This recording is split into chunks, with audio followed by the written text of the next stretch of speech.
bem-vinda ao Business Lounge, o podcast onde nos reunimos para explorar o mundo fascinante do empreendedorismo, dos negócios e da mentalidade numa conversa descontraída e informal. A minha convidada de hoje é mentora de imagem pessoal, especialista em criar estratégias visuais únicas que elevam a percepção de valor da tua marca pessoal sem deixar de lado a tua essência. Formou-se em produção, styling e maquilhagem, trabalhando com a TVI e marcas internacionais.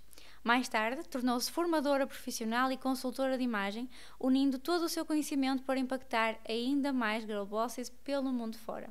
É CEO da Miosis, a sua empresa de produção audiovisual, onde empodera diariamente negócios através da criação de conteúdos de excelência. Bem-vinda, Jay! Obrigada, muito obrigada pelo convite. De nada, já não é a primeira vez que estás aqui, Verdade. As pessoas já te conhecem, mas hoje vamos falar só as duas. Boa. E sobre um tema que agrada bastante às duas, que nós nos complementamos muito bem a falar, mas nós no primeiro episódio que fizemos, que foi sobre empreender em casal, não é? Nós falamos bastante sobre a Miosis e hoje eu queria explorar realmente um bocadinho mais sobre o teu trabalho como consultora de imagem, sobre a história que tu tiveste, todo o teu percurso até aqui. E eu queria entender, já aqui um pequeno spoiler do que tivemos a falar há bocadinho em off, como é que surgiu este gosto pela moda, pelo estilo, e quando é que tu percebeste realmente que isto aqui poderia ser um trabalho e não só uma paixão de adolescente? Ok.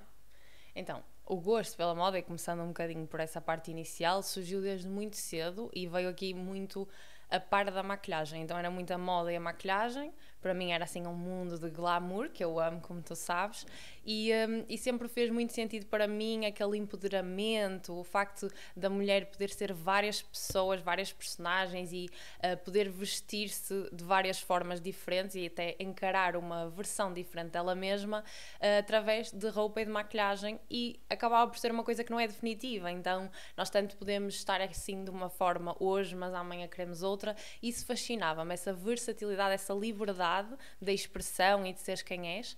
Então eu acho que o amor veio um bocadinho à base da liberdade, mas sempre também de ver muito a minha mãe, a minha avó arranjarem-se, e também dessa liberdade que os meus pais me deram de explorar. Então, por exemplo, eu ia para a casa da minha avó materna, ou mesmo em minha casa, arranjava assim uns tecidos, uns trapos para fazer uns vestidos todos estilosos, fazia passagens de modelo, organizava eventos com as minhas primas. Eu adorava todo esse rolê que hoje faço, não é? Então é super giro também ver essa evolução. E depois a parte da maquilhagem, que eu lembro-me e tenho uma memória muito afincada de maquilhar a minha mãe e de lhe segurar no nariz, que era a única coisa que eu na altura não maquilhava, que era só os olhos, as bochechas e os lábios. Então segurava-lhe no nariz e acabava por pintar, não é? Porque para mim era como pintar uma tela, também adoro pintar, desenhar, então para mim essas facetas sempre tiveram presentes, mas de facto a maquilhagem fascinava-me, eu roubava as maquilhagens dela, não só para a maquilhar, mas também para me maquilhar a mim às escondidas. E depois, na altura da adolescência, acabei por ter uma fase em que ia muito para a escola vestida de uma forma e sem maquilhagem, para agradar à ideia dos meus pais, não é? Porque é aquela fase em que estamos a crescer e para eles ainda não é muito ok usarmos certas coisas. E então eu levava uma roupa na mochila, a minha maquilhagem na mochila, chegava à escola ou até nos transportes e começava a trocar a roupa, a maquilhar-me. Lembro-me de chegar à escola cedo para conseguir maquilhar-me, pôr uma base de laranja, que eu ficava bem morena. Toda a gente já passou por isso certamente, o lápis preto, o batom clarinho, tipo protetor solar, pronto, passei por isso tudo, e foi aí também que comecei a ganhar ainda mais essa sensação de poder com esta parte da moda e da maquilhagem, e comecei a conseguir também expressar-me, porque até a adolescência nós também somos muito vestidos pelos nossos pais, então a partir da adolescência é que eu sinto que realmente comecei a explorar o meu estilo e esta vertente da imagem pessoal, que antes não se falava muito, era muita moda, e há aqui uma diferença entre moda e imagem pessoal, que para mim também é importante, não é? Porque moda é uma coisa mais conceitual e a imagem pessoal tem a ver com a tua essência, o teu estilo, e eu costumo dizer que no fundo o estilo é moda com essência. Então eu tive um bocadinho a descobrir a minha essência nessa fase da adolescência e por isso a experimentar trazê-la para fora de formas diferentes, o que nem sempre agradou aos meus pais, não é? Porque eu tinha assim um estilo também bastante avançado e queria parecer mais velha, não é? Porque depois nós nas diferentes fases também temos diferentes objetivos, e quando queres parecer assim mais popular, mais livre, também mais rebelde, então trazer um bocadinho também dessas roupas acabou por ser a minha forma de de me expressar nessa fase. Então esse amor acabou por ser construído de forma natural, enquanto eu ia às lojas com a minha avó, por exemplo, em que saíamos tipo de sacos e sacos cheios de roupa, dos saldos e nova coleção. Eu adorava aquela sensação de plano perfeito de ir às compras e ir jantar fora. Então acho que também cresci muito nesse meio, mas acho que essencialmente é a liberdade de me deixarem experimentar tudo isso sem me colocarem numa caixinha de não podes usar aquilo, não podes usar aquilo outro, ou não, nem experimentos que não é para ti. Então eu desde muito nova tive essa liberdade de experimentar. E tu achas que houve alguma idade em específico ou alguma altura específica da tua vida em que tu deixaste de pensar, ok, eu gosto disto como um hobby, ou eu gosto disto porque me dá este poder, me dá este empoderamento, e começaste a pensar que se calhar poderias fazer isto de uma forma profissional? Sim, eu acho que foi mais ou menos nessa altura, porque, por exemplo, até ao 4º ano, eu lembro perfeitamente de não ter essa noção de que dava para trabalhar com moda, porque nós também só tínhamos aquele conhecimento, pronto, aquelas profissões básicas. O mais próximo de área de beleza até era o cabeleireiro, e eu não me via a ser cabeleireira. Então eu dizia que queria ser professora de desenho, porque era aquela disciplina que nós também tínhamos, então eu também queria ser, ou de artes visuais, já estava muito ligada a esse lado. E depois, quando entro ali na adolescência, em que vou para o 5º ano e que depois também passo para o 7º, começa-se a aproximar também ali uma fase em que nós sabemos que temos que começar a pensar também depois no que é que vamos seguir. Para mim era muito claro que eu queria moda, eu só não sabia o quê, porque também em Portugal há aqui uma grande dificuldade, não é, desta área, principalmente na altura em que eu tirei formação não havia muita informação sobre, pronto, o que é que nós podíamos fazer com a área, que saídas profissionais é que tínhamos, então só havia muita ideia do design de moda, e eu achava que era isso que eu queria, porque eu queria moda, eu adorava desenhar, então fazia todo sentido, e criar roupas para mim também faz muito sentido, ainda hoje é algo que eu gosto, mas faço noutra vertente que é o styling. Então eu acho que a partir dessa altura da adolescência, em que eu passei da ideia de a única coisa artística é artes, ou seja, ir para professora de artes ou algo do género, e comecei a perceber, ok, mas eu tenho aqui outras profissões, posso trabalhar com revistas, posso trabalhar com marcas de roupa, posso fazer editoriais, depois também posso criar as minhas próprias roupas, isso também me agradava. Depois, claro que nós, quando somos pequenos, temos uma ideia e depois começamos a aproximar-nos da realidade. Então, a partir da altura da adolescência, mais ou menos 7º ano, eu sabia que queria moda e tinha muito afincado que queria design de moda. Então, primeiro, o meu percurso foi artes visuais. Eu decidi, ok, vou ao 10º ano tirar artes visuais para depois ir para uma faculdade específica de design de moda. Mas eu também sou muito prática e em artes visuais eu estava a sentir que muito lindo, eu estava a desenhar, estava a aprender imensa coisa, super interessante na área, porque eu realmente gosto de desenhar, pintar, etc. Mas eu estava a dizer, ok, como é que eu vou fazer dinheiro com isto e como é que isto me vai aproximar da minha paixão, que é a moda? Porque artes, a única parte de moda que realmente te dá é em História e Cultura das Artes, em que tu falas da história da moda, não é? Como é que as coisas foram evoluindo. E isso era super interessante, mas eu sentia que isto não me vai colocar mais próximo dos meus objetivos. Então ali no 11º ano comecei a pesquisar muito, não estava muito motivada com o curso, sentia que realmente era uma coisa muito do sistema e eu queria um bocadinho fora daquilo e queria uma coisa mais prática e comecei a pesquisar os cursos profissionais. E aí sim eu percebi que era possível eu realmente ir já tirar um curso prático, estar próximo da minha paixão e acima de tudo ter um objetivo financeiro e profissional com aquilo que eu gostava, porque é muito bonito quando nós temos uma paixão, mas nós também temos que pensar de que forma é que esta paixão nos pode dar algum dinheiro, não é? Porque nós vivemos disso e temos que ser realistas. E eu sempre fui muito prática nesse sentido, porque eu sou uma pessoa que gosta de luxos, gosta de uma boa vida, como acabei de dizer, gosto de fazer compras, jantar fora, não é? Desde pequena que fui habituada a isso, principalmente pelo lado da minha avó, que nos apaparica sempre um pouco mais, não é? Já sabemos como é que são os avós. E então eu queria manter esse estilo de vida e tinha noção que não era fácil. Eu via os meus pais a lutarem diariamente para ter o que tínhamos. Então a minha ideia sempre foi ter um trabalho que me desse essa paixão, mas que ao mesmo tempo também tivesse, não digo estabilidade, mas pelo menos algum retorno financeiro, porque estabilidade sabemos que é um bocadinho complicado quando empreendemos. Então depois também desmistifiquei essa estabilidade. Na verdade também não me agrada. Eu não gosto muito de estar muito confortável. E pronto, o backstage acaba por ser um bocadinho mais a minha zona de conforto, mas sem sem dúvida que também adoro esta parte, como te estava a dizer, do glamour. E pronto, nessa altura do 11º ano acabei então por decidir ir para um curso profissional, numa escola que realmente tinha essa vertente da moda e outras vertentes que eu acho que se complementavam muito bem, que também eram áreas interessantes.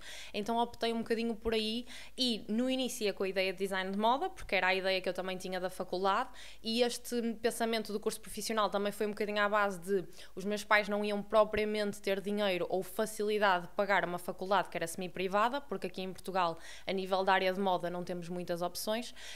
Então eu também pensei que se calhar ia estar à espera do 12º ano para depois o meu futuro ser completamente diferente daquilo que eu estava a planear. Então esse curso profissional realmente interessou-me porque era muito prático e tinha saídas profissionais logo para a área, estágio, etc. Isso agradou-me imenso. Então eu fui fazer a entrevista e na altura ia mesmo focada em design de moda, de género, eu vou entrar em design de moda, é mesmo isto que eu quero. E entretanto houve essa entrevista em que a ideia era separar as pessoas que realmente iam para design de moda daquelas que iam para coordenação e produção de moda, que era um curso que ia abrir naquele ano e que era novo no mercado, já havia noutra escola, mas ainda não era muito explorado e realmente era uma área que havia pouco em Portugal, mas que estava em crescimento. Então eu, sem saber aquilo que era aquele curso e muito focada no design de moda, mas também muito fiel à minha essência, à minha verdade, porque eu também ia para ali mudar o meu rumo para me alinhar mais comigo. Então eu fui muito sincera na entrevista e aquilo era tipo isto ou aquilo. E tinha, por exemplo, revistas de moda e uma máquina de costura. E eu escolhia as revistas de moda.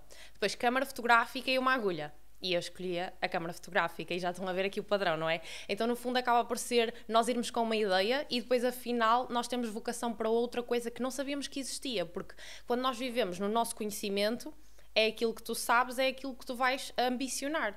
Então a partir do momento em que me mostraram e me disseram assim, olha, vou-te ser sincera, está 50-50, tu tanto podes ir para design de moda como para coordenação e produção de moda, tu é que escolhes. E aí colocaram um peso em cima de mim porque eu pensei, eu vim com este objetivo e afinal já não estou tão confortável e confiante nesta decisão que estou a tomar. Então, eu na altura disse que ia pensar. Eu lembro perfeitamente de estar a voltar para casa, porque fui de metro para a entrevista e estava a voltar de metro, e lembro-me de ainda no metro ligar para a escola e dizer: cancelem a minha inscrição para design de moda, eu quero coordenação e produção de moda, é o meu sonho. E aí foi sempre aquela altura em que eu senti, não, agora sim, está tudo a alinhar-se, temos que ir, vai ser isto, é uma coisa nova, eu nem sabia que podia, mas aquilo chamava por mim de alguma forma. E depois também, pensar que eu já fui com 2 anos de avanço, então eu ando 2 anos para trás, mas levo muito comigo. E eu estava numa de, muita gente me dizia, vais andar para trás, 2 anos, só falta 1 para acabares, e é o que toda a gente pensa quando está na faculdade.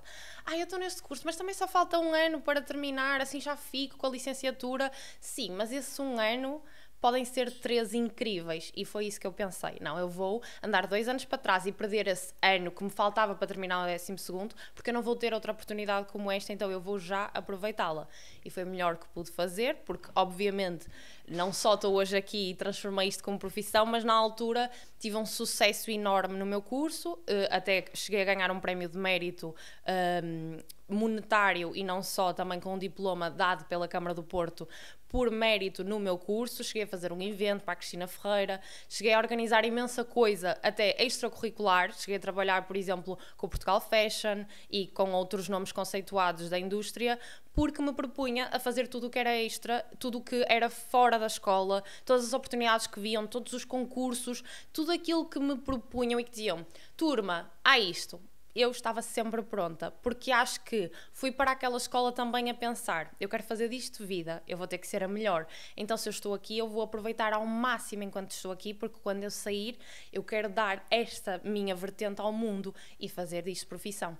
Então foi o que eu fiz, eu aproveitei tudo, saí a melhor forma possível. Eu costumo dizer que se pudesse voltar à escola, alguma escola seria aquela e fazia o curso outra vez. Agora a minha irmã anda nessa mesma escola, então é super giro, porque agora voltou a recordar também todos esses momentos e ela própria está a viver essa paixão noutra área, claro, mas também numa escola que nos diz tanto, porque nos dá a liberdade de nós sermos quem quisermos sem ser julgados. Isso é muito importante quando estás numa área artística e que te sentes sempre aquele peixinho fora d'água, ou seja, sentes que és sempre diferente, vestes de forma diferente, tens uma mentalidade diferente.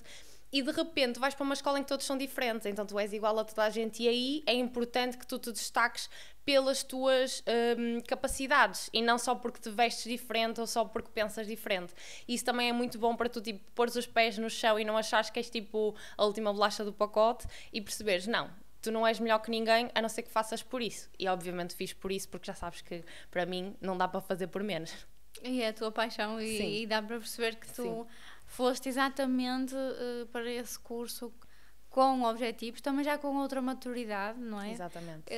Acho que nos põe uma grande pressão quando nós estamos ali na fase do 9º ano e nós temos que escolher qual é a área que nós queremos seguir. Acho que ainda somos muito novos para ter essa percepção e acho que o facto de tu teres ido já com outra maturidade, já com um background de ok, eu já fiz isto, já experimentei, mas não gostei tanto daquilo que eu fiz, também te permitiu chegar à escola, chegar ao curso, ir focada naqueles objetivos. Tu já sabias que se ias para ali ias aproveitar, ias dar o teu melhor, aproveitar essas oportunidades e efetivamente isso trouxe-te bastante conhecimento dos bastidores, que é uma coisa que eu quero que tu fales a seguir, porque hoje e ao longo do teu processo nesta área da moda, tu acabaste por viver sempre muitas duas vertentes. Tu passaste depois mais com a tua presença à frente das câmaras, como começaste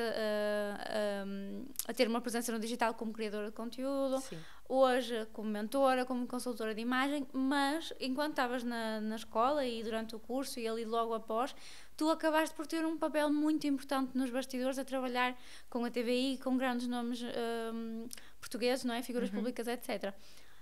Como é que foi passar de, ok, eu se calhar quero design de moda e estar ali um bocadinho confusa para de repente, não é? Sabemos que não é de repente, mas uma forma de dizer, estar ali a trabalhar com grandes nomes, a trabalhar em televisão e a ter grandes responsabilidades também nessa área? É assim, eu costumo dizer que tanto na moda como na maquilhagem eu tive um percurso um bocadinho fora daquilo ou que eu esperava, ou que se calhar é o esperado por toda a gente, que é aquela escadinha normal de grau a degrau. E eu sinto que foi sempre, eu subi uns 3 degraus e depois já me deram tipo o topo. E isso foi muito bom, porque eu só estou aqui hoje a fazer o que eu gosto no meu negócio, porque, atenção, eu fiz sempre o que eu gosto, felizmente, mas agora no meu negócio, porque experimentei trabalhar noutras vertentes, me dei também essa liberdade. Então, acho que isso também foi importante, essa sair da zona de conforto, não é? Colocarem-te nos leões e ires logo para uma posição em que tens muitas responsabilidades. Então, eu estava a tirar a minha formação e estava com muito foco no estágio, que é o fim. Então, eu queria um bom estágio, porque um bom estágio traz-te boas oportunidades de trabalho e não só isso, traz-te boas experiências no mercado, não é? Porque tu precisas estar a trabalhar. A escola dá-te ali um know-how, mas apoia-te muito. Então, é bom quando és atirada para os leões e experimentas. Claro que eu era muito nova, eu lembro que eu estagiei com 17 mais ou menos e comecei logo a trabalhar, então correu tão bem o estágio, eu estive a estagiar com a Patrícia Pereira e foi logo o meu primeiro trabalho. Então eu acho que isso também assustou-me, logo a primeira, não é? Mas depois deu-me o estofo para estar aqui hoje. Eu confesso que no início eu estava a pensar estagiar para a Farfetch, que toda a gente conhece, porque havia essa possibilidade, ou então, como eu tinha notas para isso, queria fazer intercâmbio. E eu queria muito ir para a Itália, então se o intercâmbio fosse em Itália, eu não tinha pensado 2 vezes e tinha ido, porque já é um sonho antigo de ir estudar moda ou de ir viver para a Itália. Então eu tinha essa possibilidade. No entanto, não era Itália, era Malta, o intercâmbio, e deram-me opção, porque eu era a melhor aluna da turma, onde é que tu queres estagiar? Temos a Farfetch, temos a Patrícia Pereira e temos o intercâmbio para Malta. Eu optei não ir para o intercâmbio, porque para mim só fazia sentido se fosse para uma das grandes cidades de moda, Paris, Londres ou Milão. Caso contrário, não me faria sentido, até porque eu sou uma pessoa que, ainda que às vezes não pareça, sou muito ligada aos meus, então também gosto de os ter por perto. E depois, a questão da Farfetch não me agradou pelas funções, porque eu ia estar fechada num armazém, porque a Farfetch no fundo é um armazém, onde se fazem em estúdio sessões fotográficas às peças, mas é uma coisa pouco conceitual e criativa. Então como eu queria essa criatividade, e eu sou uma pessoa que gosta de criar, seja o que for, então para mim fez mais sentido sentido, ainda que na altura eu não conhecesse super bem o nome, não conhecesse super bem a pessoa, mas as funções eram ser assistente de produção e styling. Era o meu sonho. Eu ia literalmente já no estágio viver o meu sonho, eu não podia pedir mais. Ainda por cima, uma pessoa que trabalhava com a Cristina Ferreira, com a TVI e com outros nomes também, assim, mais conhecidos e que para mim fazia imenso sentido, até porque é uma rampa de lançamento. Então eu estagiei, dei o meu melhor porque queria muito ficar lá a trabalhar, felizmente fiquei, consegui. Fiquei ainda, não sei se 1 ano, a trabalhar com a Patrícia, fui o braço direito dela, foi uma escola, como eu costumo dizer, a Patrícia foi uma mentora e eu sabia que ia ser, aliás, escolhi mesmo, eu digo que escolhi o meu primeiro trabalho, ainda que obviamente também tive que ser escolhida para ele, mas eu quando escolho uma coisa, eu sei que ela vem ter comigo porque eu me dedico muito a ela e também me mentalizo que ela já é minha, então ela acaba por chegar até mim. E eu sinto que foi um bocadinho isso, eu dediquei-me no estágio, consegui o trabalho e automaticamente depois no trabalho foi uma continuação das funções que eu já tinha, ainda que naquele momento já era o braço direito, a estagiar não era, havia uma assistente e eu depois fui então substituir funções dessa pessoa que acabou por se ir embora. Então o universo aconteceu e rolou a meu favor, como eu costumo dizer, e foi a partir daí que eu também comecei a sentir a responsabilidade, o stress, a ansiedade, porque quando és o braço direito de uma pessoa que vai, por exemplo, à televisão, que gera programas de televisão, mudanças de visuais que fazíamos muitas na altura, tudo isso é um trabalho de assistente também de burocracias, não é? Seja de e-mails, parcerias, fazer aqui um bocadinho de relações públicas, contactar certas marcas para também irmos fazer os looks. Eu ia às lojas, por exemplo, ao Corte Inglês e outras lojas também com multimarca para conseguir fazer looks e ao avis levantar malas e calçado de marcas de luxo para fazer os looks, seja para o programa, seja para alguma celebridade vestir, seja para uma sessão fotográfica da Patrícia, ou uma sessão fotográfica da revista Cristina, que também já fiz. Então esse backstage era assim um corre-corre muito grande para uma pessoa que tinha 18 anos no seu primeiro trabalho, não é? E que foi lançado aos leões nesse sentido, ou seja, eu tinha noção para o que ia, mas obviamente tu nunca vais preparada. Tu quando tens noção para o que vais e vais porque queres, não quer dizer que estejas preparada. E eu costumo dizer, tudo aquilo que eu fiz, eu quando fui não estava preparada. Eu fui mesmo sem estar preparada, com medo, com nervos, sempre para tudo. E isso aconteceu depois com a maquilhagem, quando me tornei formadora, eu não me sentia preparada, mas aceitei a proposta, preparei-me e fiz o meu melhor e aquilo que sabia. Então, no fundo, é um bocadinho à base disso, é o ires com medo. Vai dar certo porque tu vais te dedicar, mas não vai ser fácil. E isso eu tinha noção. E acho que também me agrada que não seja. Eu não gosto de coisas fáceis, acho que fica um pouco tempo. Então as coisas difíceis também lhes dou mais valor. E era o que tu dizes, é a minha paixão, era aquilo que eu queria. Então não pensei muito, sabes? Aceitei o estágio, depois aceitei o trabalho. Quando dei por mim, estava louca, como podes imaginar. Porque quando tu te dedicas muito e vives em primeira mão como se fosse teu, para mim era como se eu fizesse parte daquele negócio e se aquilo dependesse tudo de mim. E depois quando és o braço direito de alguém, uma assistente em primeiro lugar, não é? E quando também a empresa é pequena e acabas por quase só existir tu, ainda que haja ali uma outra ajuda pontual, és tu, e depois tens aquela pessoa que sim vai dar a cara. Então eu sinto que foram muitas responsabilidades e muito stress, não só meu, mas depois também de quem me rodeava e da própria indústria, que sobrecarregou-me tanto. E eu não tinha carta, eu lembro-me de ir cheia de sacos, mas tipo sacos e sai assim uma coisa louca de autocarro, com itens de luxo de um lado para o outro, de Matosinhos a Gaia, e quem conhece sabe que é assim ainda bem caótico.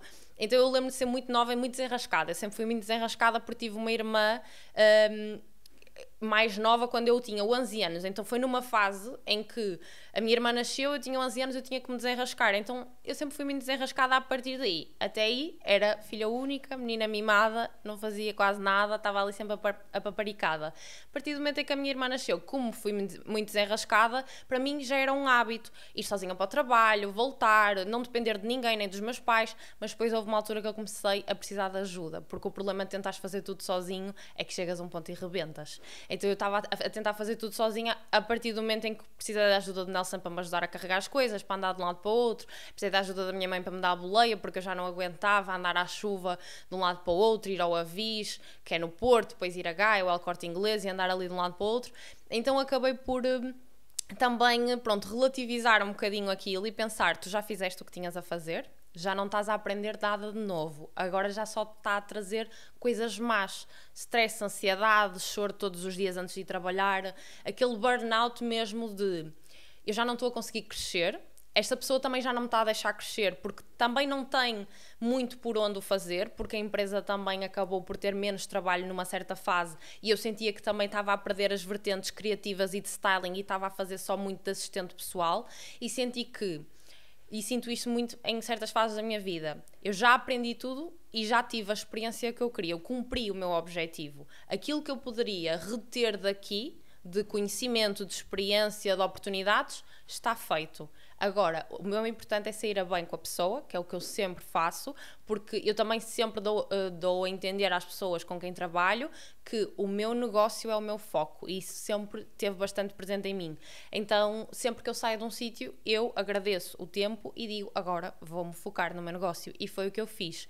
No caso, saí de moda e fui-me focar em maquilhagem, que já é aqui outra parte da história. Noutro sonho, não é? Sim. Vamos voltar aí, mas quero realmente falar deste teu outro lado, porque acaba por ser quase uma dualidade, apesar de tu estares muito nos bastidores, não só na Miosis com a produção audiovisual, na questão dos eventos, em tudo o que tu fazes na Miosis, mas depois também como consultora de imagem, tu ao trabalhares com as tuas clientes em mentoria, serviços de styling, etc., tu estás muito nos bastidores e a pessoa é que vai lá brilhar, sim, dar a cara. Mas depois temos uma outra Jay que sempre gostou muito, e não vou dizer isto de uma forma pejorativa, mas sempre gostou muito de chamar a atenção. Certo. Tu própria és a pessoa que diz isso. Portanto, há aqui quase duas pessoas. Uma pessoa que adora estar nos bastidores e outra que, inclusive, começou a produzir conteúdo nas redes sociais antes de teres aqui o teu próprio negócio, como criador de conteúdo, influencer, o que queiram chamar, sim, mais direcionado para esta área da moda e depois também para a maquilhagem. E, obviamente, eu já sei um bocadinho desta história, mas eu gostava que tu nos falasses um bocadinho sobre isso. Ou seja, tu estás ali, estás a viver... estás a fazer o teu curso, estás a viver os bastidores, estás a viver neste ambiente frenético, cheia de responsabilidades e efetivamente foi uma coisa que te obrigou a crescer muito rápido a nível profissional e pessoal. Quando é que tu decides? Se calhar dá tempo para criar aqui um Instagram e começar a fazer conteúdo. Até era um conteúdo mais editorial, não é? Verdade. Umas fotos mais elaboradas. Já tenho saudades de ter tempo para isso. Criativas. Verdade, em que momento é que isso acontece? Que foi mais ou menos também o momento em que nós acabámos por nos conhecer. Sim. Imagina, eu já criava conteúdo de forma muito orgânica e sem saber o que estava a fazer quando comecei a tirar o curso de moda. Porque quando eu entro para esse curso, e falando um bocado de estilo, não é? Nós, quando estamos numa escola em que somos diferentes, também nos castramos um bocadinho dessa diferença.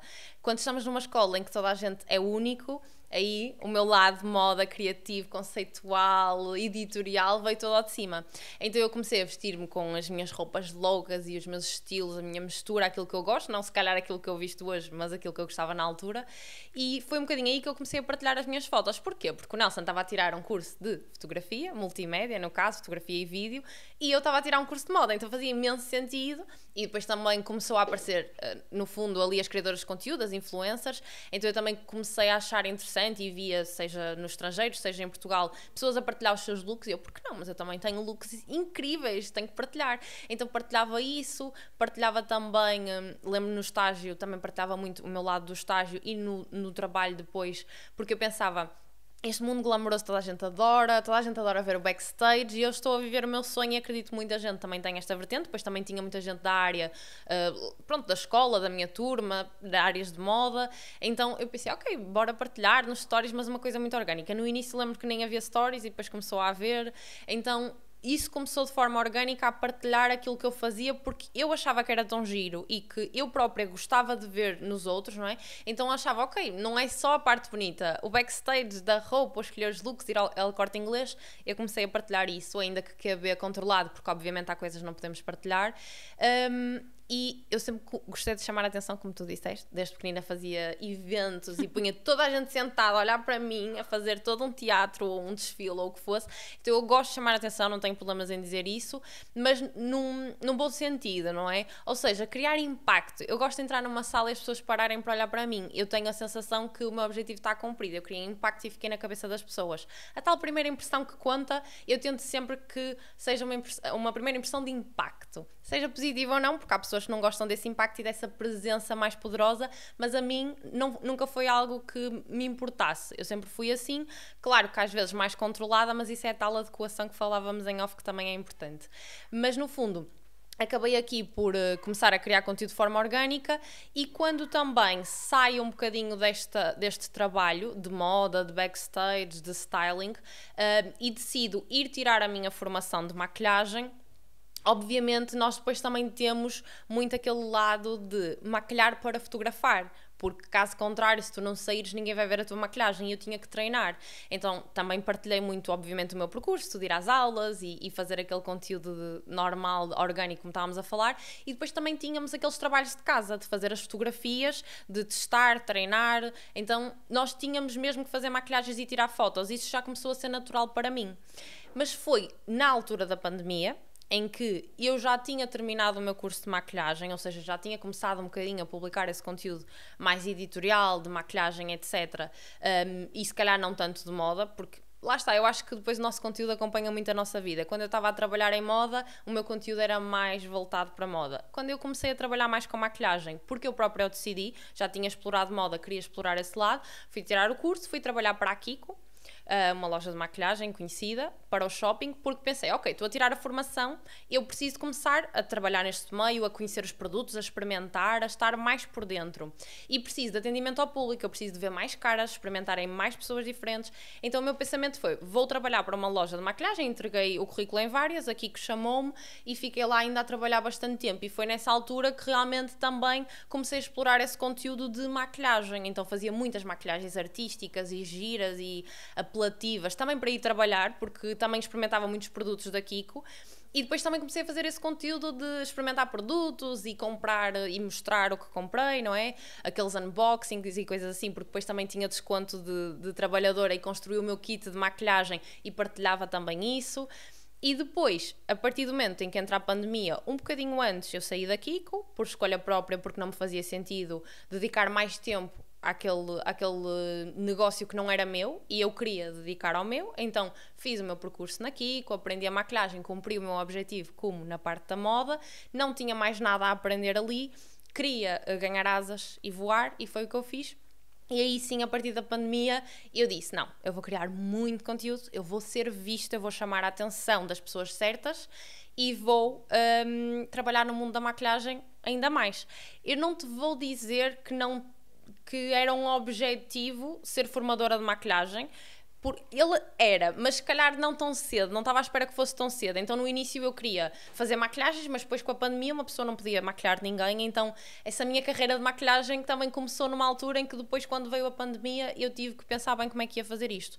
Então eu pensei, eu não posso fazer maquilhagens, mas posso fazer a mim. E nós queremos testar as nossas skills de make-up e de foto, então vamos começar a trabalhar. Temos muito tempo em casa, vamos criar conteúdo. Então fazia maquilhagem, foto, tirava. Fazia outra foto, tirava, e por aí com maquilhagens muito criativas. Porquê? Porque chamavam a atenção e estavam realmente em alta naquela fase da pandemia, e provavelmente muita gente se lembra, quem acompanha a beleza, que realmente havia muita gente a fazer maquilhagens artísticas e que eu gostava, mas não tinha tempo de explorar, e como estava na pandemia já tinha, então ficava horas a fazer, também tirei formações online, aproveitei para também ficar ali com mais experiência e conhecimento nessa área, para quando acabasse a pandemia eu também já estar pronta para outras experiências e oportunidades que surgissem.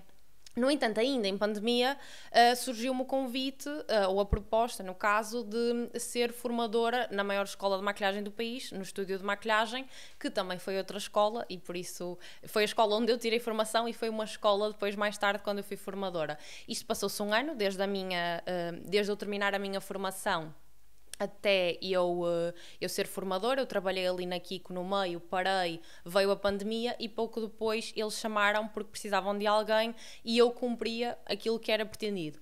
Na minha opinião, E eu cumpri o objetivo, no sentido de eu chamei a atenção das pessoas certas, que era isso que eu queria com o conteúdo que eu estava a criar. Se tinha qualidade, não. Se eu for ver esse conteúdo hoje em dia, que ninguém vai ver, porque para mim está horrível, eu por mim apagava, mas faz parte da minha história. E a verdade é que aquilo fez-me sentido. Eu estava a criar conteúdo, eu não sabia para quê, eu não sabia quem é que estava a ver. Mas eventualmente quando aquela proposta me chegou, eu fiquei chocada, porque eu de género, eu sou maquilhadora há 1 ano, eu não fiz assim tanto trabalho porque eu tive em pandemia, o que é que eu vou fazer? Eu não estou preparada, mas depois pensei, mas se esta proposta me chegou, é porque eu estou preparada. O universo não me vai trazer uma coisa que eu não estou. Então vais aceitar, vais com medo, vais com nervos, vais pouco preparada, mas vais dar o teu melhor e vais aprender. Porque eu tinha aprendido a ser maquilhadora ali, mas agora eu ia aprender a ser formadora. E eu sempre adorei dar aulas. Aliás, voltando ali a mim na primária, eu queria ser professora. E para mim sempre fez muito sentido. Eu adoro partilhar. Aliás, tu sabes, eu adoro falar, comunicação. Então para mim sempre fez muito sentido. E ensinar maquilhagem, para mim não era trabalhar, porque ensinar maquilhagem é eu falar de algo que eu gosto com pessoas que gostam do mesmo que eu, é passar o sonho a outras pessoas. Então para mim foi assim uma oportunidade única, foi mesmo uma prenda gigante do universo, mas eu acredito que, como sempre, eu faço por isso, ainda que não diretamente, eu não fui lá bater à porta, mas eu pus-me disponível para isso. E como a Mariana Casanova soube que eu tinha saído daqui, que fez uma proposta, eu ingressei. Obviamente tive muito que aprender, porque ser formadora não tem nada a ver com ser maquilhadora, ok? Então eu senti que tive que aprender muita coisa e, acima de tudo, tive que aprender a ver o erro, que é o que eu digo, eu sou treinada para ver o erro, porque elas me ensinaram a ser detalhista ainda mais do que eu já sou, e perfeccionista, e estar atenta a tudo o que é, o que engloba a maquilhagem, ou seja, estar atenta ao todo, e não só, o eyeliner e o batom ficam bem. Ou seja, construir também ali um realce da beleza natural, que é muito o que o estúdio de maquilhagem também defende. E como os valores me faziam sentido, eu também me encaixei bastante bem no papel. Só acho que não fiquei mais tempo e não fiz um melhor papel porque estava muito dedicada ao meu negócio e, obviamente, como nós sabemos, nós não nos conseguimos dedicar a tudo. Agora, eu não ia abdicar do meu negócio para me dedicar ao negócio de outra pessoa porque já não o tinha feito noutras fases da minha vida. No entanto, a Mariana sempre soube, eu sempre lhe deixei bastante claro que o meu negócio era o meu foco e que, eventualmente, aliás, na entrevista Onde é que te vês daqui a 10 anos, eu disse, com um império construído no meu negócio, a gerir as minhas coisas, porque é essa a verdade, eu não vou mentir. No entanto, eu fui escolhida para o papel com esse conhecimento, que eventualmente eu iria querer voar. Chegou a uma altura que a minha disponibilidade ficou um bocadinho menor. Confesso que não foi só por causa do negócio, a minha mãe ficou doente nessa altura também, e eu tive que fazer uma escolha, e para mim a escolha foi clara por 2 razões. Eu já estava lá há alguns anos no estúdio de maquilhagem, claro que eu não estava a full time, ou seja, não quer dizer que eu estive a trabalhar aqueles anos todos os dias lá, e eu estava em part-time consecutivamente com as aulas que tinham marcadas para mim. Então eu dava aulas a algumas turmas, aulas individuais, masterclass, workshops, e fazia um bocadinho de tudo e dava para conciliar com o meu negócio. Claro que elas precisavam mais de mim porque estavam a ter um maior volume de trabalho e felizmente estão a ter muito sucesso e têm imensa gente incrível a trabalhar lá. E eu sempre fui muito clara com as pessoas que trabalhavam lá, sempre dei o meu melhor e fui profissional, mas também com essa consciência de que teria maior disponibilidade para o meu negócio e menor para eles. Quando a minha mãe ficou doente, para mim foi o universo a dizer que eu não posso fazer tudo e que não posso estar lá para toda a gente e que tenho que escolher. Eu não queria abdicar do meu negócio, foi uma coisa que para mim, sabes, eu queria agarrar isso e eu disse na altura. E depois eu queria estar lá para a minha mãe e não só para a minha mãe, para a minha família em geral. Ou seja, eu queria poder levar a minha irmã à escola e ir buscar lá à hora do almoço, eu queria poder levar a minha mãe às consultas ou ao que fosse necessário e estar ali mais perto, à distância de um telefonema. E quando eu ia dar aulas eu estava fora o dia todo, ainda que fosse ali no Porto, relativamente perto de casa, não é? É sempre diferente, porque tu quando estás a dar aulas o dia todo numa escola ou quando estás num trabalho em funções, tu deves te dedicar àquilo e realmente estar focada. E eu realmente estava focada, tínhamos bastantes tarefas, bastantes responsabilidades, coisas que não nos podíamos esquecer, até porque primeiro tu tens que dar a aula de uma forma que é pensada para a escola, para os valores da escola, e depois também tens de tratar da parte burocrática, a parte prática de arrumar os produtos, limpar, etc. Então ainda é um trabalho que tem aqui algumas responsabilidades e que envolve o dia todo. Então não me fazia muito sentido eu estar a abdicar tempo com a minha família ou de disponibilidade para eles e estar a continuar, se calhar, a forçar uma coisa que realmente eu também não iria continuar durante muito tempo. Então optei, foi ali tipo, não digo que o fiz por causa da minha mãe ter ficado doente, mas foi ali um juntar de várias razões que já me estavam a levar a fazer isso, mas que eu ainda não estava se calhar a sentir-me preparada para abrir mão daquilo, porque eu realmente gostava muito do trabalho que fazia lá.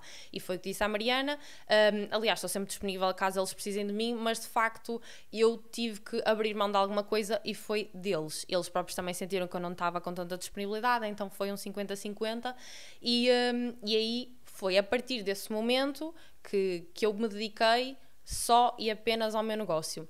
Então eu sempre tive essas vertentes em que por um lado criava conteúdo e que por outro acabava por estar no backstage. Então eu ora dava aulas, ora estava no backstage da Miosis, ora também criava conteúdo porque eu disse-te, eu gosto de chamar a atenção, eu gosto do glamour, eu gosto do spotlight. Isso agrada-me, eu gosto das câmaras, tenho à vontade, sempre tive, sempre gostei de tirar fotos. Já quis ser modelo, já experimentei essa vertente, mas eu gosto mais do backstage. E ser modelo não é assim tão fácil como as pessoas pensam, mas decidi ser modelo das minhas próprias coisas, ser modelo do meu Instagram, que é muito mais divertido, criar o meu conteúdo, mas também eu gosto de criar conteúdo com propósito. Então eu, por exemplo, naquela fase em que eu criei conteúdo para realmente ter aqui um retorno da parte da make-up, consegui. E depois, durante este tempo todo em que estive a trabalhar como formadora de maquilhagem, CEO da Miosis, comecei também o meu trabalho como consultora de imagem. E aí eu tive que criar conteúdo de forma diferente, e isso é que ainda continua a ser difícil, porque de facto eu gosto de criar conteúdo no sentido de criar, eu gosto de criar fotos, criar cenários, a parte conceitual. Então a parte informativa é o que me custa mais, porque não é tão criativa, é mais de informação. Então tive que mudar um bocadinho essa leitura, mas também senti que não tinha que perder tudo, não é? Então acho que acabo por misturar um bocadinho essas vertentes. Eu gosto na mesma de aparecer, gosto na mesma de criar conteúdo agora com um propósito diferente, e era o que eu estava a falar, nós vamos adaptando o nosso conteúdo às fases em que nós estamos. Então eu comecei a criar conteúdo em que realmente fiquei conhecida como criadora de conteúdos e até comecei a trabalhar como influenciadora na altura que ainda estava com tudo isto ao mesmo tempo, nesta fase, também porque já tínhamos mais material, a Miosis estava mais avançada, eu tinha essa capacidade, comecei a trabalhar com marcas e foi aí que percebi que afinal não queria ser influenciadora, porque nós também temos muito essa vertente, eu adoro criar conteúdo, eu adoro as câmaras, temos bom material, eu tenho bons looks, vou ser influenciadora. Só que há uma coisa muito engraçada que eu lembro-me desde pequena. Pronto, eu sempre fui aquela beleza standard, as pessoas diziam-me que eu era bonita, eu era pequenina, é tão bonita, mas também tens de ser bonita por dentro.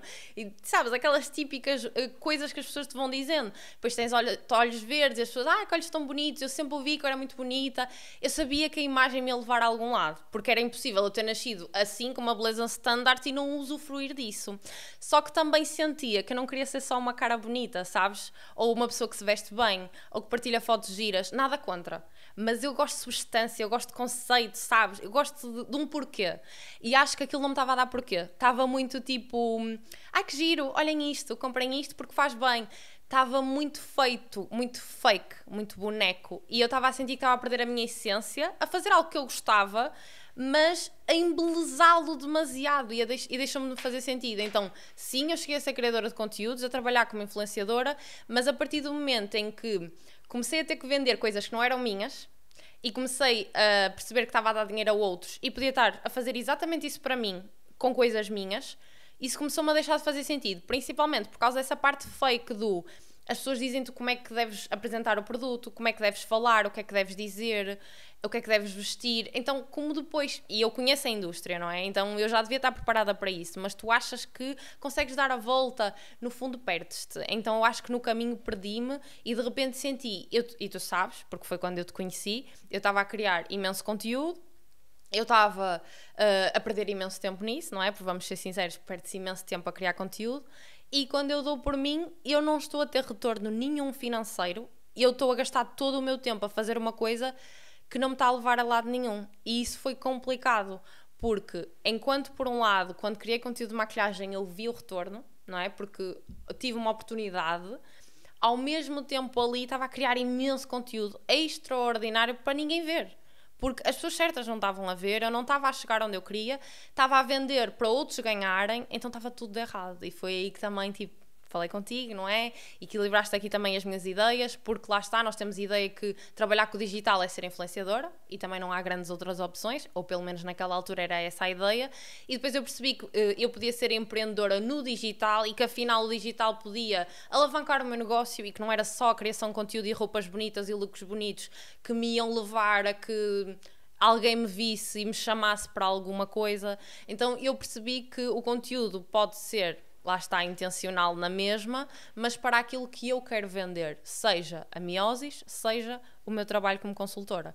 Então aí mudei o chip e o conteúdo mudou também.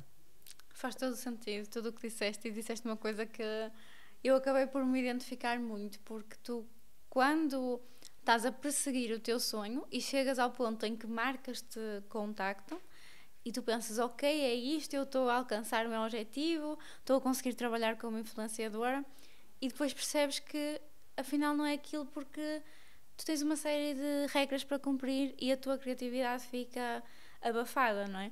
Eu senti muito isso quando optei pela licenciatura de jornalismo, a pensar, ok, o meu lado da comunicação, que sempre esteve presente, vai estar presente na minha vida profissional também, pelo lado do jornalismo, e eu tanto gosto muito de escrever como gosto muito de comunicar, mesmo de falar, mas ao longo do curso eu decepcionei-me imenso, porque eu pensei, a minha criatividade não vai estar a ser usada, eu vou ter uma série de regras, vou ter uma série de códigos, vou ter que falar sobre aquilo que os outros querem que eu fale, e isso começou a perder o encanto, e também foi uma das coisas que me levou a criar o meu negócio e a aproveitar todo o meu background em criação de conteúdo, marketing de conteúdo, marketing digital, para eu poder trabalhar segundo as minhas regras, claro, mas também usar a minha criatividade, porque eu acho que nós podemos e devemos manter sempre aquilo que é a nossa personalidade, aquilo que é a nossa essência. Exato.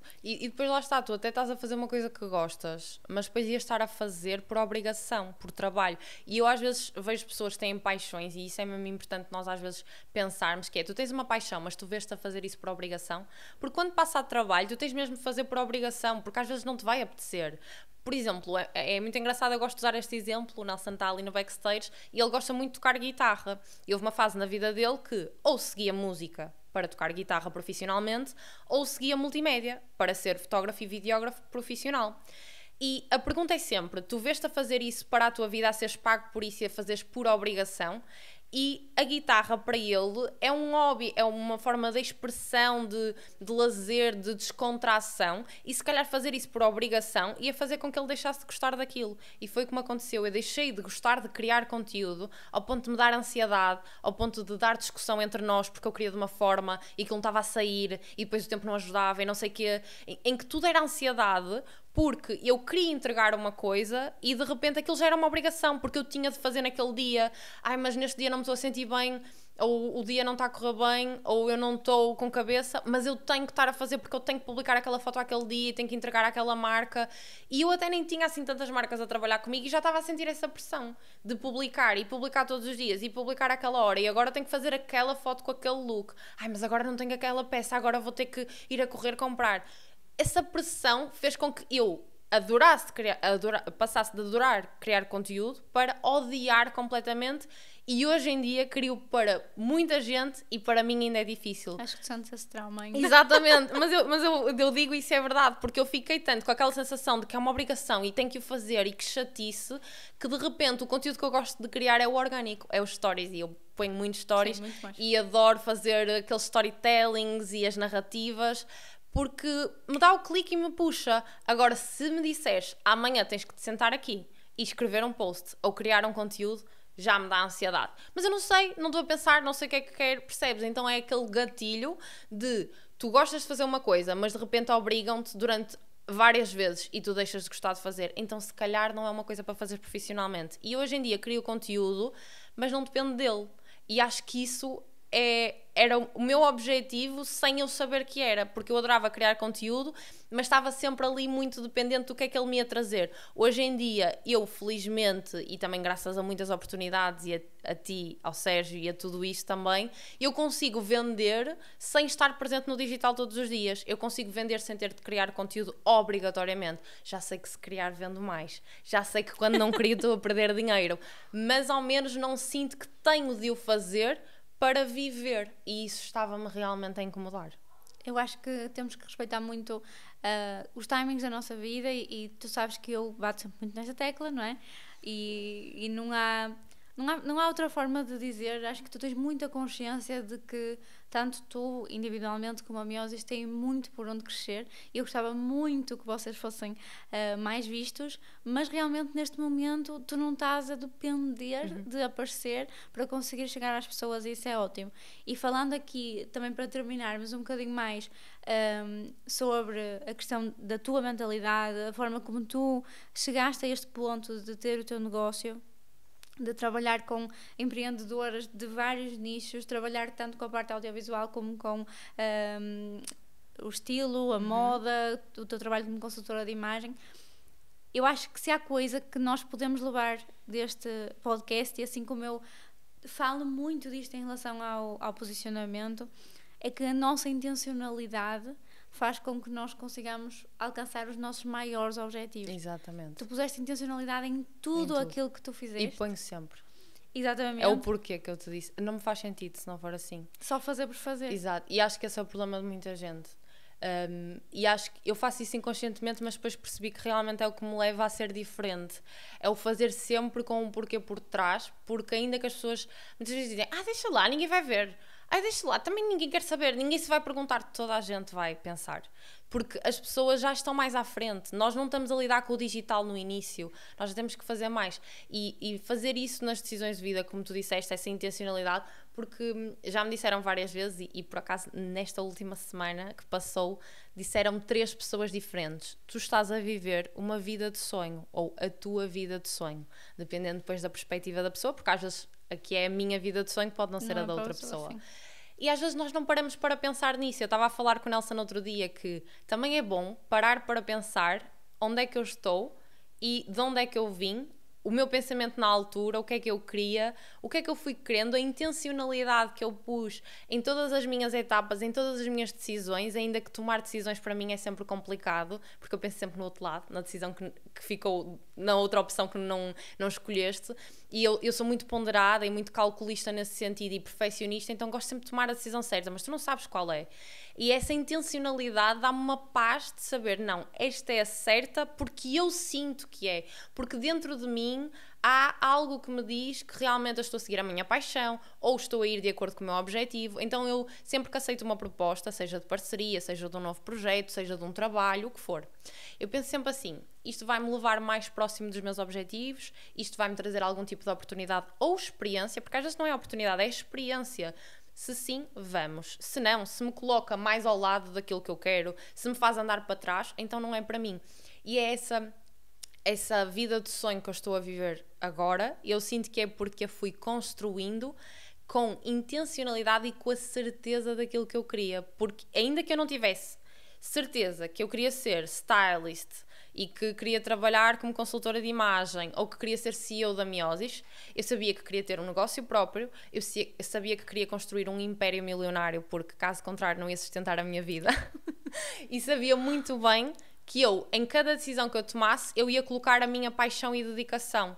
Então é essa certeza, quando tu tomas uma decisão tu tens que ir com certeza do que tu queres, e muita gente não está a viver a vida de sonho que quer porque ela nem sabe qual é a vida de sonho que quer. Então às vezes uma pessoa não para pensar, não para traçar objetivos. Eu gosto de escrever os objetivos, gosto de pensar neles, gosto de os verbalizar, colocar num quadro de visualização, o que quiserem, mas de facto sentir que eles já são nossos, que as coisas já são nossas, torna tudo, ainda que seja estranho, torna tudo mais próximo, e essa certeza acho que foi o que me fez construir esta vida de sonho. Então quando a pessoa quer alguma coisa, ela tem que querer com intencionalidade, com vontade, com a certeza, porque eu acho que as pessoas têm muitas dúvidas e não é o medo, porque com medo eu fui sempre, Ou seja, nunca vou-te dizer que dei nenhum destes passos que eu dei super confiante. Nunca. Dei sempre com medo, aterrorizada, mas com a certeza que aquilo era para mim. E eu costumo dizer, se eu estou nervosa e dá medo, então é porque é certo. E por isso estou aqui hoje. Estava nervosa, agora já não estou. Tu sentaste aí e os nervos passaram. Eu gosto também, das câmaras. Não é? Meu Deus, quem é que fica nervoso? Também nós falamos contigo, todos não os é? dias Exatamente. sobre estes temas, então, a toda a hora. Verdade. Portanto, não havia motivos para isso. Mas acho que terminamos mesmo da melhor forma, com estes insights de que tudo na nossa vida precisa de ser intencional. No nosso negócio, então, nem se fala, não é? Em tudo o que nós fazemos, mas que a intencionalidade realmente nos leva a conseguir alcançar aquilo que nós queremos. E para terminarmos, trouxe aqui o nosso presente do podcast. Presentinho. Maravilhoso, muito obrigada. Maravilhoso. Sempre a pensar nos detalhes. Sempre, sempre. Sem pontas soltas. Maravilhoso, cheirinho. Típico aqui da nossa Vera. Já é o cheirinho de Vera. Já é cheirinho de Vera. Eu já conheço, mas... Que descobrimos há pouco tempo que pode ser cheirinho de pipoca. Cheirinho de pipoca, eu também adoro pipoca. Se calhar por isso é que eu adoro tanto a Vera. Eu também tenho um presente para ti. Ah, tem já, ok. Pois é, porque assim... Primeira vez em podcast que alguém traz um presente para a Vera, mas ficam a saber que a Vera está quase a fazer anos, se calhar quando este podcast sair já fizeste. Já fiz antes. Por isso tudo a dar os parabéns à Vera se esqueceram. E trouxe aqui um presentinho. Não, isto aqui eu vou começar a cobrar, que as minhas convidadas pois é, agora tudo a trazer presentinho. Presentes. Um presentinho de aniversário, adiantado, porque nós não vamos estar juntas. Ai, que lindo. O Nelson já não vais reclamar comigo por estar a fazer barulho. Aqui no micro, esperem aí. Deixa-me tentar mostrar. Fiz.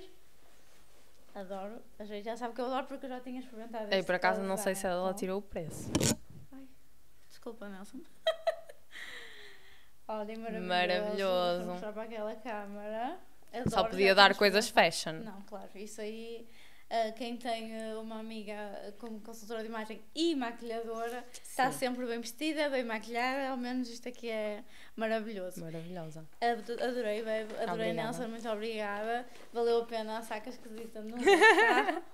A saca que ninguém queria. E agora, para terminarmos, vou só fazer aqui o nosso merchan e dizer para quem ainda não segue o nosso podcast no Instagram, sigam, basta vocês colocarem Business Lounge Podcast e vai aparecer o nosso Instagram. Nós colocamos lá sempre os cortes dos nossos episódios, vamos sempre colocando conteúdo dos bastidores, portanto é importante até para vocês irem acompanhando. Se não quiserem estar a ver o episódio todo seguido, nós pomos sempre imensos cortes e, obviamente, se estão a ver-nos no YouTube, subscrevam o canal para nós conseguirmos crescer e levar este podcast também a mais pessoas. Muito obrigada, amor, obrigada por ter aceito o convite. Mais uma vez. E pronto, foi maravilhoso. Foi como ótimo. Sempre. Sim, como maravilhoso. Sempre. Obrigada. Um beijinho.